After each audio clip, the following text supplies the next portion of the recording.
In the vast tapestry of human experience, certain stories resonate across time. The Book of Job, found within the Hebrew Bible, is one such timeless narrative. It grapples with profound questions about suffering, faith, and the nature of God. This is the story of Job, a man whose life begins in a state of enviable blessing. He is described as blameless and upright, a man who feared God and shunned evil. His days are filled with prosperity, his family numerous and loving. Yet, the Book of Job is not a simple tale of reward for good deeds. It is an exploration of the human condition in the face of unimaginable suffering. Job's idyllic life is shattered when a series of calamities befall him. In a single day, he loses his wealth, his children, and even his own health.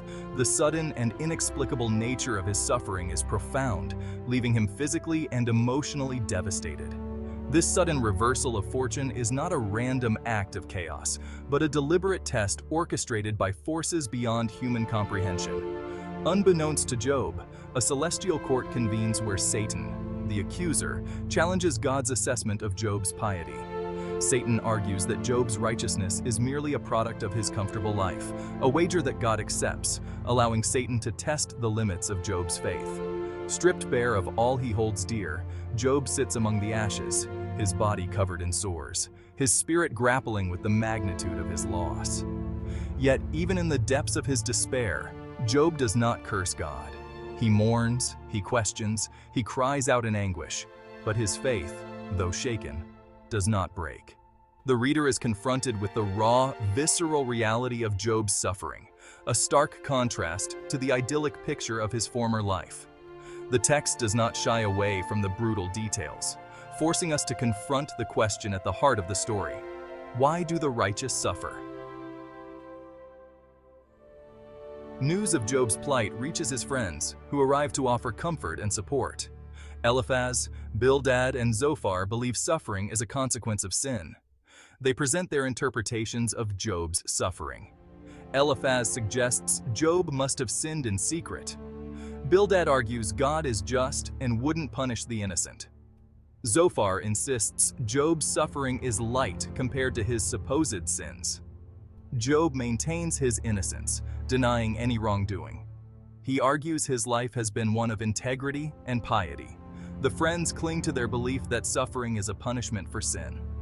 The dialogues highlight the limitations of human understanding in the face of suffering. As the dialogues between Job and his friends reach an impasse, a new voice emerges. Elihu, a younger man who has been listening intently, steps forward to offer his perspective. He criticizes both Job's assertion of his own righteousness and the friend's inability to provide a satisfactory explanation for his suffering. Elihu argues that suffering can be a form of divine discipline, a way for God to purify and refine the righteous. He suggests that God communicates with humans through dreams and visions, using suffering as a means of getting our attention and drawing us closer to Him. Unlike the three friends, Elihu does not accuse Job of specific sins. Instead, he emphasizes God's greatness and power, suggesting that human understanding is limited and that we may never fully comprehend the reasons behind our suffering. Elihu's perspective introduces a new element into the discussion of suffering.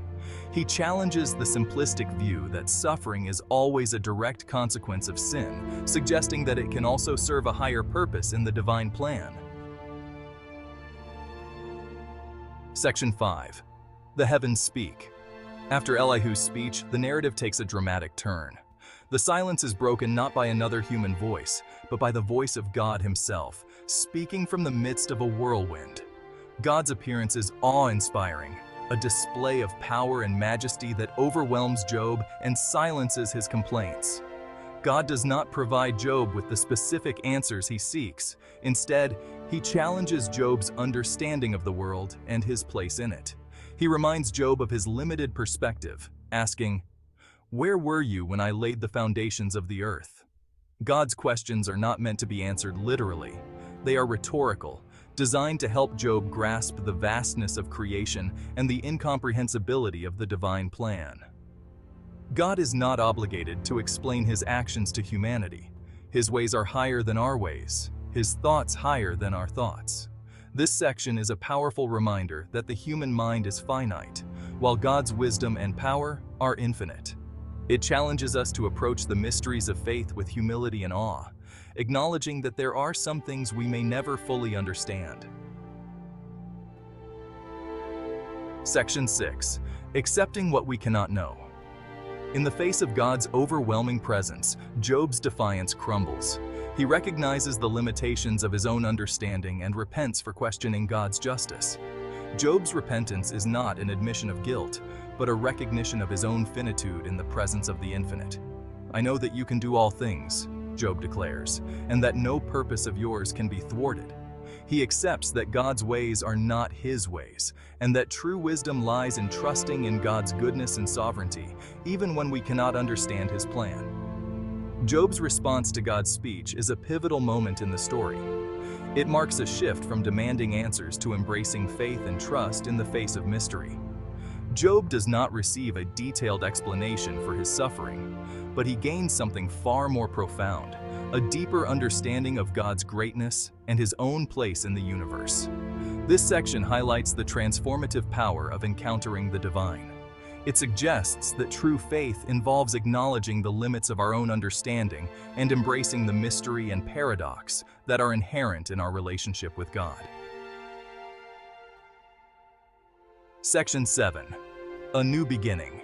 Having witnessed Job's humility and unwavering faith, God rebukes Job's friends for their misguided accusations and shallow understanding of divine justice. He instructs them to offer a sacrifice and asks Job to pray for them, demonstrating that true righteousness involves compassion and forgiveness. With the matter settled in the heavenly realm, Job's fortunes on earth are restored. His health is renewed, his wealth is doubled, and he is blessed with a new family. The story ends with Job living a long and prosperous life, surrounded by loved ones. The restoration of Job's fortunes is not a reward for his suffering, nor is it a negation of the pain he endured. It is a testament to God's faithfulness and mercy, a reminder that even in the darkest of times, hope and renewal are possible.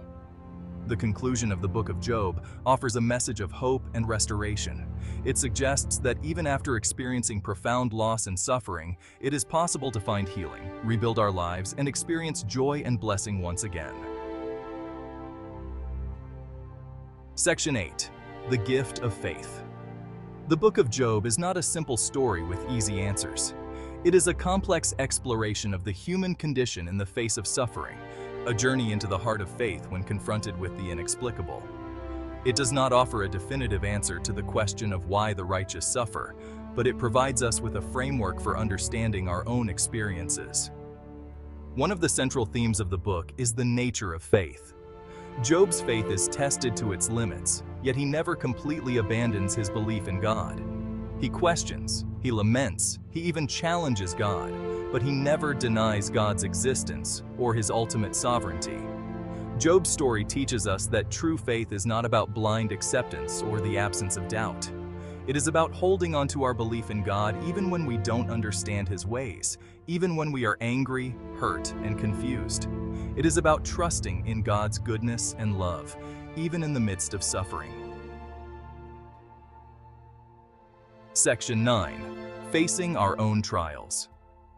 The Book of Job reminds us that suffering is a universal human experience. We all face trials and tribulations in our lives, times when we question the fairness of it all, times when we feel lost and alone. In those moments, it can be comforting to remember that we are not the first to walk this path. Job's story teaches us that it's okay to grieve, to lament, to cry out to God in our pain. We don't have to pretend that everything is okay when it's not. God can handle our anger, our doubt, and our fear. In fact, it's often in those raw, vulnerable moments that we draw closest to Him. When we face our own trials, we can turn to the Book of Job for comfort, for guidance, and for the reminder that even in the darkest of nights, dawn will eventually come. We may not always understand why we suffer, but we can trust that God is with us in our pain, walking alongside us every step of the way. Section 10. Echoes of Job in the World. The Book of Job continues to resonate with readers today because it addresses timeless human concerns. The themes of suffering, faith, and the nature of God are as relevant now as they were thousands of years ago. We see echoes of Job's story in the lives of people all around us. We see it in the resilience of those who have endured unimaginable loss, who have faced illness and hardship with courage and grace. We see it in the faith of those who continue to believe in a loving God, even when they cannot understand the reasons for their suffering. The Book of Job is a testament to the enduring power of the human spirit. It reminds us that even in the face of great adversity, we are capable of profound strength, resilience, and faith. It is a story that continues to challenge, comfort, and inspire us, offering hope and meaning in a world that often feels chaotic and uncertain.